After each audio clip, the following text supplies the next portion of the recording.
வாராயு தோழி வாராயோ மனபந்தல் காண வாராயு வாராயு தோழி. உட்காரு.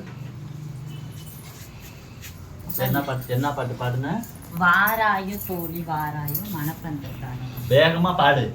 வாராயு தோழி வாராயோ மனபந்தல் காண வாராயோ. யாரு மனப்பந்தல் காண போறா? அக்காவுக்குமா?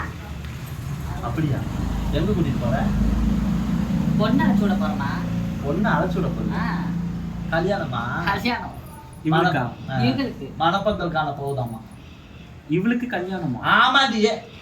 அவளுக்கு கல்யாணம் தான் கூட்டிட்டு போறாங்க. மாப்பிள்ளை எல்லாம் வந்துருச்சா? வந்துட்டாங்கம்மா. பொண்ணு போனா ரெடி ஆயிடுவாங்க. பொண்ணு போனா ரெடி ஆயிடுவாங்க. சரி, முடிஞ்சா ரெடி ஆனா பாருங்க. சரிங்கம்மா. இல்லன்னா 2 மூங்கில் வெட்டி குறுக்க குச்சி கட்டி 2 பச்சை மட்டை பின்னி போட்டு ஆசந்தி கட்டி தூக்கிட்டு போயிருங்க. அம்மா மணவரையில தான் நம்ம உட்கார வைப்பாங்க. ஒண்ணும் இல்லம்மா, என்னத்துக்கு மணவரையில போய் உக்காந்து என்னது? நீ மணவரையில போய் உட்கார வயசு இல்ல சாமி. முடிஞ்சா உக்காரு. சரிங்க. அப்படி முடியலன்னு சொன்னாதான் ஆசந்தி கட்டி தூக்குற வயசுல அதிக ஆசை என்னத்துக்கு? நீ எல்லாம் நல்லா கிட்ட காமி. மணப்பந்தல் காண போகுதான்.